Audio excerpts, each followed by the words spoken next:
Alors, je suis ravi d'ouvrir cette deuxième journée du Power Platform French Summit. C'est plus de 1500 personnes qui nous suivent maintenant depuis hier matin. Et nous vivons à travers ces deux journées un succès considérable qui, s'il fallait le prouver, démontre un intérêt incroyable autour de la Power Platform de Microsoft. Alors, ces deux journées, elles ont été pensées, elles ont été construites, elles ont été animées par la communauté Power Platform. Alors, cette communauté, c'est vous, partenaires, clients, MVP, qui nous faites confiance, qui nous faites part de vos retours d'expérience et qui nous faites partager votre enthousiasme. C'est ça le plus important, j'ai envie de dire. Alors, l'agenda d'hier était orienté un peu plus business. Aujourd'hui, la journée sera consacrée à la partie plus technique de l'offre, nous permettant d'appréhender des sujets pointus qui ont tous un point commun, la transformation digitale des entreprises. On constate depuis plusieurs mois une forte accélération du sujet citizen development, du sujet plateforme de low-code. Cette approche, elle permet d'accompagner nos clients dans leur transformation digitale, que ce soit pour des process métiers simples comme pour des process métiers beaucoup plus complexes. Et c'est ce qu'on se propose d'échanger pendant toute cette journée.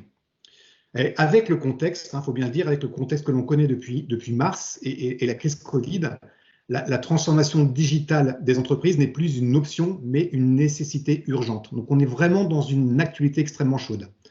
Notre réponse face à ce challenge tient donc dans l'offre Power Platform qui va permettre de manière très facile d'analyser des données, de développer des solutions, d'automatiser vos process et d'aller même jusqu'à la création d'agents virtuels. Donc, c'est vraiment un périmètre extrêmement complexe que l'on couvre à travers cette solution. On voit d'ailleurs que ce type de sujet, de ce type de plateforme est devenu un sujet à part entière et on peut le mesurer avec un nouveau cadran magique qui vient d'être publié par le Gartner, dédié au sujet plateforme d'entreprise low-code. Dans cette étude, c'est 18 offres qui ont été benchmarkées et la Power Platform a été reconnue à notre grande satisfaction comme un des leaders du domaine. Donc la Power Platform est devenue en quelques mois, pour Microsoft et pour son écosystème, une pierre angulaire de notre proposition de valeur. En effet, que vous soyez spécialisé sur Azure, sur Marketplace ou encore sur Dynamics, cette solution devient incontournable. Elle est à la croisée des chemins de ces sujets et c'est en cela également qu'elle se différencie d'offres similaires. Car la Power Platform, de par son positionnement, doit garantir des développements cohérents en respectant l'intégrité des données, en respectant les fondamentaux de l'entreprise en matière de sécurité. C'est clé pour son adoption, c'est clé pour son succès. Nous ne sommes pas dans une approche Shadow IT avec cette offre, mais vraiment dans un accès simplifié aux données et au patrimoine applicatif de l'entreprise. L'idée, c'est réellement de démocratiser ces accès pour libérer la créativité des collaborateurs, tout en garantissant, encore une fois, une cohérence globale de son IT.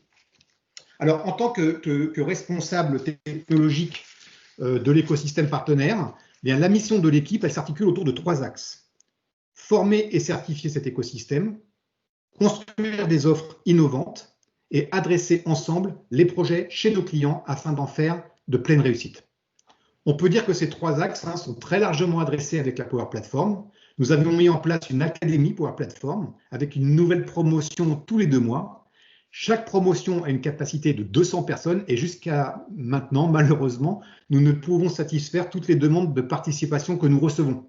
Alors, pour permettre d'accroître la capacité sur le marché français, nous avons également créé une école qui permet, dans une démarche diversity et inclusion, de former des personnes opérationnelles sur cet environnement. Je crois que Anne Stora et Benoît d'Orléans vous en ont parlé hier. Là aussi, c'est un vrai succès. Et comme vous pouvez le constater, cette communauté, elle est extrêmement active. Alors, puisqu'on parle de cette communauté, Mehdi, dans les détails, peux-tu nous expliquer comment nous accompagnons ce mouvement? Merci Franck. Je vais d'abord me présenter. Mehdi Aliassir, ça fait une vingtaine d'années que je travaille sur les technologies business applications de Microsoft. J'ai commencé à bloguer et à participer avec certains articles tout au début des années 2000. C'est là où j'ai commencé en fait à comprendre l'intérêt de la communauté, l'intérêt de partager du temps et de la connaissance.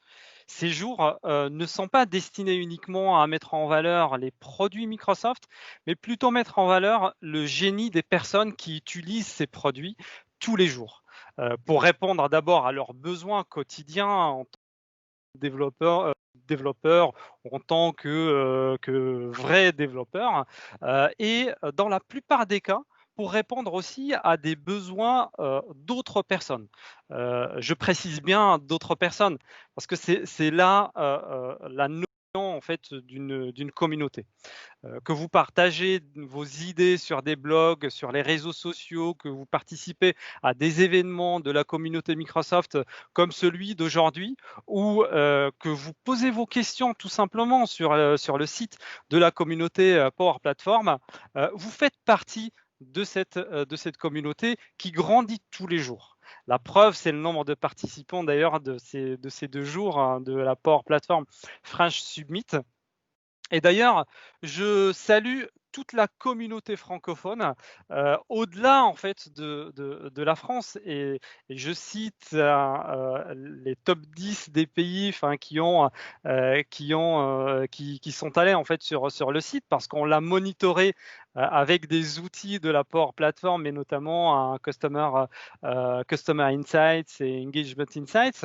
Et je citerai en plus des Français qui sont majoritaires, et dans l'ordre en fait de nombre de personnes, les Marocains, les Tunisiens, les Algériens, les Ivoiriens, les Canadiens, les Sénégalais, les Belges, les Suisses et les Camerounais, pour ne citer que les top 10. Et d'ailleurs, je tiens aussi à remercier tous les contributeurs dans cette communauté, que ce soit les MVP, les super utilisateurs, les champions dans leur domaine, les partenaires, les clients, qui partagent à la fois leur temps et leurs connaissances. Et je tiens vraiment à présenter quelques-uns. On a dans ce keynote notre fameux Aurélien, le maestro en fait de cet événement, un grand contributeur avec du contenu sur finance et opérations et Azure Data. Emmanuel Redcap, voilà, vous le connaissez avec sa casquette rouge et ses hacks sur Power Apps et Power Automate. Adrien, sans lui, il n'y aura pas cet événement.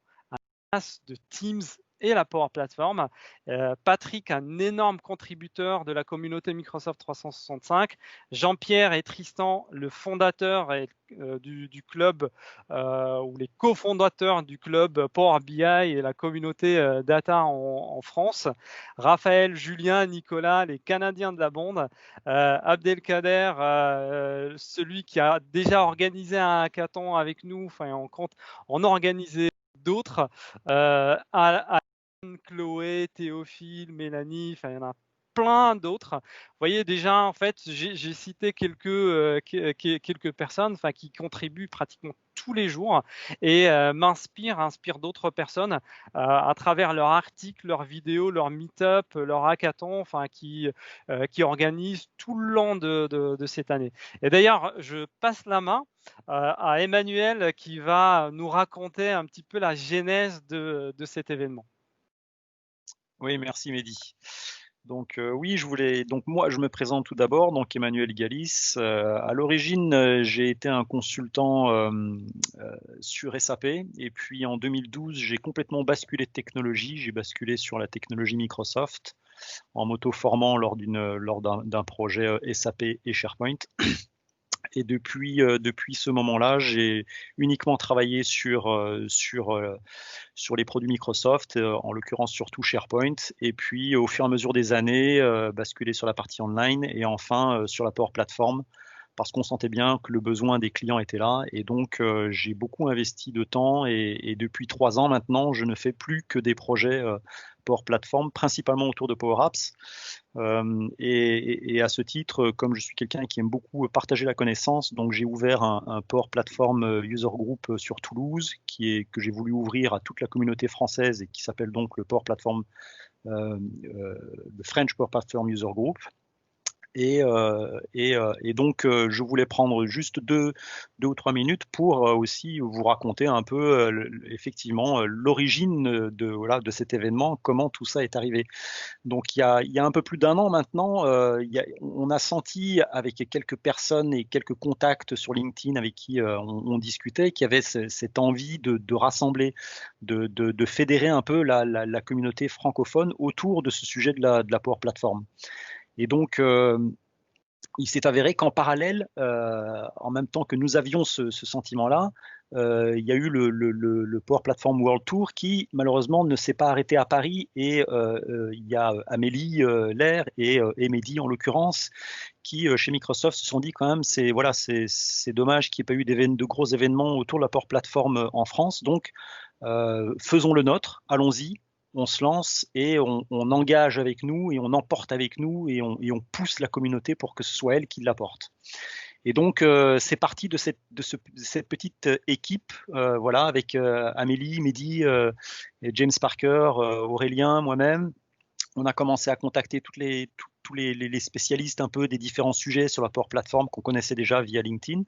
Et puis, c'est constitué une équipe beaucoup plus large où Patrick nous a rejoint, Jeff, Chloé, Mélanie, Adrien, Théophile, Nicolas, Raphaël, Julien, Johan, Jean-Pierre, Tristan, Olivier, Sébastien, voilà. Toute cette équipe formidable a travaillé vraiment de concert. On a donné beaucoup de temps, d'énergie pour vous offrir ces 2 journées. Vous venez de vivre la première, la deuxième, on est à l'aube de la deuxième. Je suis sûr qu'il va y avoir des sessions absolument, voilà, vraiment super intéressantes pendant cette journée. Et dès le départ, on l'a toujours voulu de cette manière-là, avec une première journée business comme celle d'hier, vraiment réservée aux entreprises, plus tournée vers les métiers, et une journée très technique comme celle d'aujourd'hui. Ça a toujours été aussi notre souhait de faire quelque chose de très dynamique, d'interactif, de très riche. Donc, vous avez pu voir hier, vous allez encore voir aujourd'hui, qu'on veut que ce soit un événement très, très open. Sentez-vous libre de dialoguer. Il y a des canaux pour que vous puissiez poser des questions aux experts, etc. Vous l'avez vu, profitez-en encore aujourd'hui, on est tous là.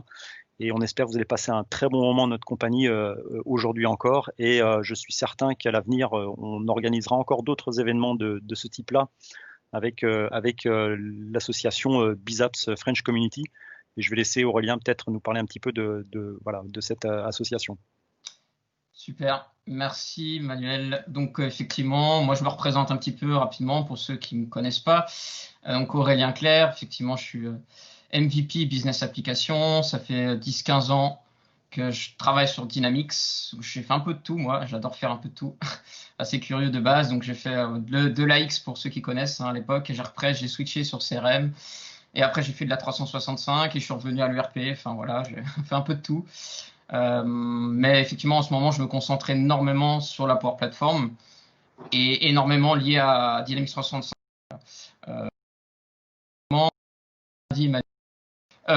Nous, effectivement, là, moi où je suis assez content, c'est vraiment d'avoir réussi à réunir les 3 grosses communautés françaises pour vraiment porter un événement. Et comme l'a très bien dit Franck au début de cette keynote, la Power Platform est la croisée des chemins de toutes les plateformes Microsoft.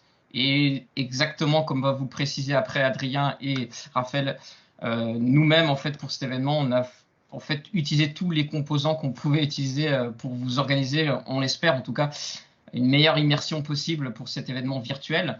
Effectivement, cette année, avec le Covid, on a dû passer à du virtuel, donc pas forcément quelque chose d'évident, bien entendu. Mais voilà, on a essayé vraiment de faire tout ce qu'on pouvait, en tout cas, pour... En tout cas, que vous restiez dans le Microsoft Teams, qu'on puisse discuter, partager. Et comme l'a très bien dit aussi Mehdi, vraiment, voilà, les communautés, en tout cas, on est tous là pour s'entraider de différents partenaires. Il n'y a aucun problème là-dessus. On est là vraiment pour échanger, partager des informations et d'apprendre des nouvelles choses. Donc, c'est exactement le but de la BIZAPS French Community, qu'on a créé en fait autour de la partie business application, donc Dynamics et Power Platform, dont effectivement je suis président et Emmanuel le vice-président, que je salue Mélanie, notre chère trésorière, et qui nous a bien aidé aussi sur la partie avec les sponsors, les partenaires sur cet événement.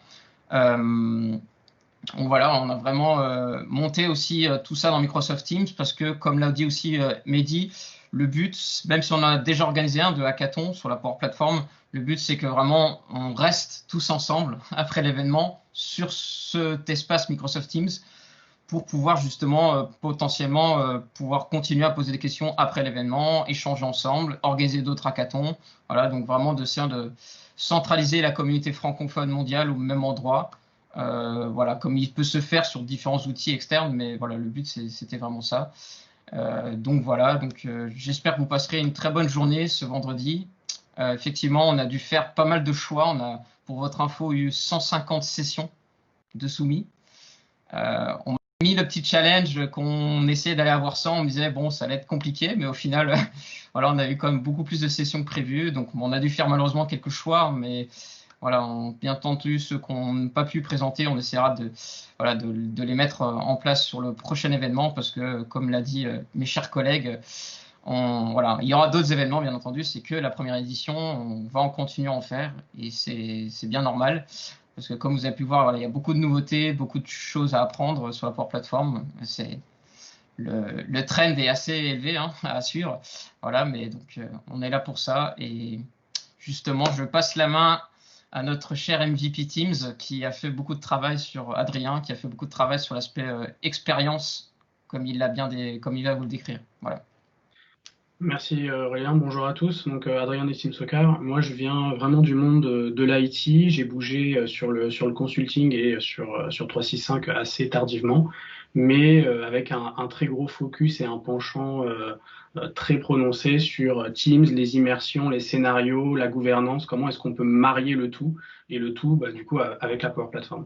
Et donc comme l'a bien expliqué Aurélien, cette création d'événements, ça a vraiment été un challenge, mais ça a été aussi très intéressant parce que essayer de se projeter sur une immersion digitale, sachant qu'aujourd'hui on ne peut plus faire d'événements et on ne pourra pas en faire avant très longtemps, il faut nous aussi nous réinventer pour les créations d'événements. Sinon, à des problématiques qu'on commence à avoir, comme de la saturation de contenu sur les réseaux parce que tout est disponible immédiatement tout de suite. Il faut qu'on arrive à redonner cette envie d'avoir des événements où on y participe et on n'attend pas simplement que les vidéos nous tombent par la suite, comme sur Netflix. Et donc l'idée, c'est vraiment cette notion d'expérience qui est très intéressante. Et il faut savoir qu'il y en a vraiment beaucoup de monde de l'équipe qui ont travaillé derrière. Je suis loin d'être le plus gros contributeur là-dessus. Je sais que Théophile a énormément bossé. Et il faut savoir qu'il y a aussi beaucoup d'autres petites choses, dont des surprises que vous allez voir en vous baladant dans Teams. Des choses qui ont été travaillées un petit peu sur le moment de la découverte, des choses qui ont été ajoutées par la suite. L'idée, c'est vraiment une solution qui doit vivre. C'est en fait le début d'un projet, quelque chose qu'on va pouvoir partager avec toutes les communautés et il faut que ça serve le plus de monde possible.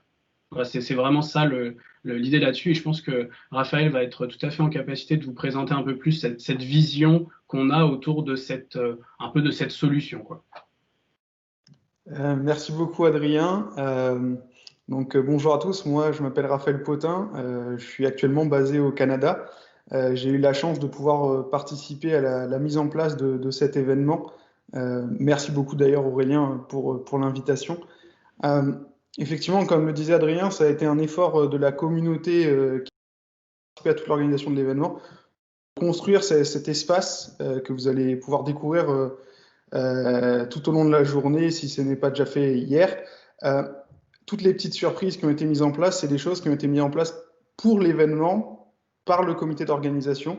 Et l'objectif qu'on avait en tête dès le départ, lorsqu'on a conçu cet espace, c'était de pouvoir capitaliser là-dessus, d'aller plus loin, de continuer à l'améliorer.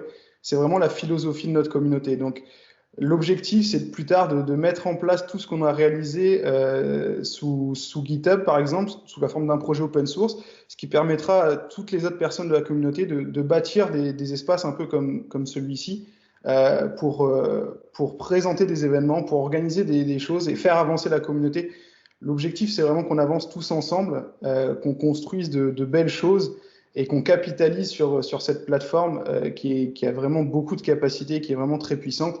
Et je pense qu'on a encore plein de choses à découvrir. On découvre tous les jours, même lorsqu'on construit un événement comme celui-là. Donc maintenant qu'on a tous ces espaces, toutes ces choses, qu'on arrive à faire communiquer tout ça à travers du GitHub, du Azure DevOps, tout cet écosystème Microsoft au sens large qui nous permet de réaliser de grandes choses, on va pouvoir continuer à aller de l'avant et toujours s'améliorer pour présenter des événements qui, comme les autres personnes de cette keynote le disaient, vont continuer d'une certaine façon à être un peu virtuel, même si on espère tous plus tard pouvoir se retrouver. Il y aura toujours maintenant ce type d'événement, ça va faire partie de l'expérience de la communauté. Donc l'idée, ça sera vraiment de construire des expériences immersives pour que tout le monde puisse apprendre. Je sais que j'ai eu la chance, moi, dans toute ma carrière, d'avoir des personnes qui me transmettaient leur savoir. Et c'est pourquoi aujourd'hui, je m'investis dans cette communauté parce que ça fait partie des choses. Ça va vous permettre d'avancer tous ensemble, comme on disait, entre clients, partenaires, avec Microsoft, avec les gens de la communauté. L'idée, c'est vraiment de construire des solutions qui vont être utiles à tout le monde. Et c'est dans ce sens qu'on se retrouve aujourd'hui et hier sur des événements comme celui-là. Donc, je vous remercie tous d'avoir participé à cette keynote avec nous. J'espère que cette seconde journée sera aussi intéressante et enrichissante pour vous que la première. Et toutes les personnes qui sont là avec moi, je suis sûr, se joignent à moi pour vous souhaiter une très bonne journée, une très bonne fin d'événement.